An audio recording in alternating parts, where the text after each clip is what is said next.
kita menghadapi masalah yang tidak ringan berkaitan dengan kelompok-kelompok Islam yang berbeda dengan kita. Jadi kita perlu mendirikan museum, kemudian memberikan informasi kepada masyarakat bagaimana Islam itu datang ke Nusantara dengan cara damai, tanpa dukungan militer, tanpa dukungan politik, semata-mata berdakwah dan juga berniaga. Kemudian mereka kawin-mawin dengan penduduk lokal, menyampaikan Islam dengan cara yang baik, cara yang menghormati budaya, berdialog dengan budaya setempat, menggunakan medium-medium dakwah setempat seperti wayang ataupun syair, gurindam dan lain-lain. Itu harus kita sampaikan kepada mereka. Kemudian Islam, saya pikir sekitar 1000 tahun yang lalu mulai memberikan pendidikan kepada masyarakat Indonesia. Jadi pesantren ini adalah lembaga pendidikan tertua di Indonesia.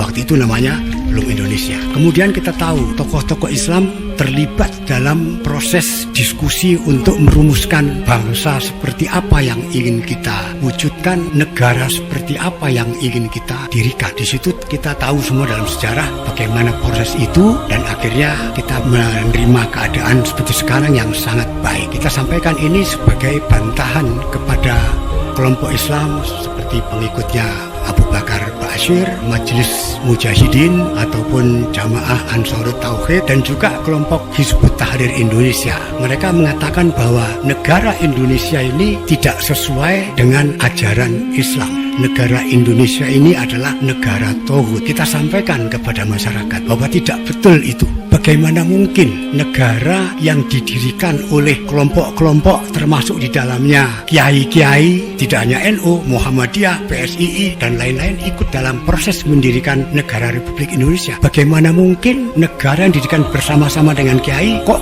bertentangan dengan ajaran Islam? Ini kan tidak paham betul mereka. Nah, kemudian nanti disampaikan juga paparan di dalam museum itu proses bagaimana kita bisa menerima Pancasila. Partai-partai Islam termasuk NU menolak Pancasila tahun 45 itu. Kemudian tahun 56 sampai 59 berjuang juga untuk menjadikan Piagam Jakarta sebagai bagian dari Undang-Undang Dasar kita. Tetapi itu gagal, tidak berhasil. Dan baru pada tahun 84 lah NU menjadi mu'alaf Pancasila. Ya, dan itu diikuti oleh Muhammadiyah dan yang lain-lain. Nah, sekarang kita harus memberikan informasi kepada masyarakat supaya masyarakat itu paham bahwa negara kita ini adalah perpaduan antara keindonesiaan dan keislaman dalam berbagai bentuk.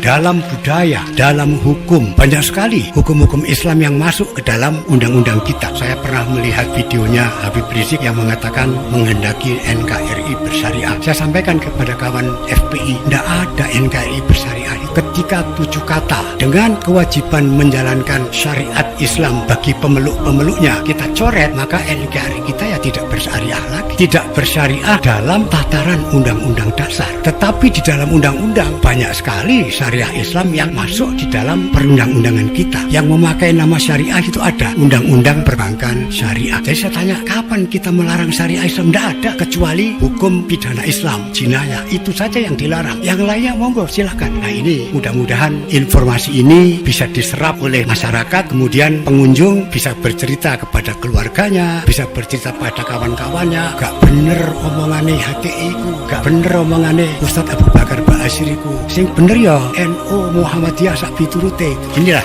Jadi kita membantah itu tidak perlu pengkerengan, kita membantah menyampaikan fakta-fakta. Saya pernah diundang Ustadz Abu Bakar Ba'asyir ke Solo, ke Ngeruki, kemudian terlibat di dalam diskusi dengan anggota-anggota MMI. Saya sampaikan apa yang bapak-bapak perjuangkan itu sudah diperjuangkan oleh NU, Muhammadiyah dan lain-lain melalui Partai Masyumi dan juga Partai NU, PSII dan lain-lain. Ternyata tidak berhasil dan kita pikir inilah bentuk terbaik bagi Indonesia sekarang. Nah, nanti di dalam museum pun akan ditampilkan juga ke depannya bagaimana, ya kan? Jadi kita memunculkan tokoh-tokoh tidak hanya zaman dulu, tokoh-tokoh sekarang pun kita tampilkan. Pak Habibie yang betul-betul bisa mempertemukan Islam dengan teknologi. Kemudian ada Gus Dur, ada Cak Nur dan lain-lain yang mengisi kemerdekaan dengan caranya masing-masing. Mudah-mudahan museum ini bisa memberi sumbangsi yang besar bagi kemajuan bangsa.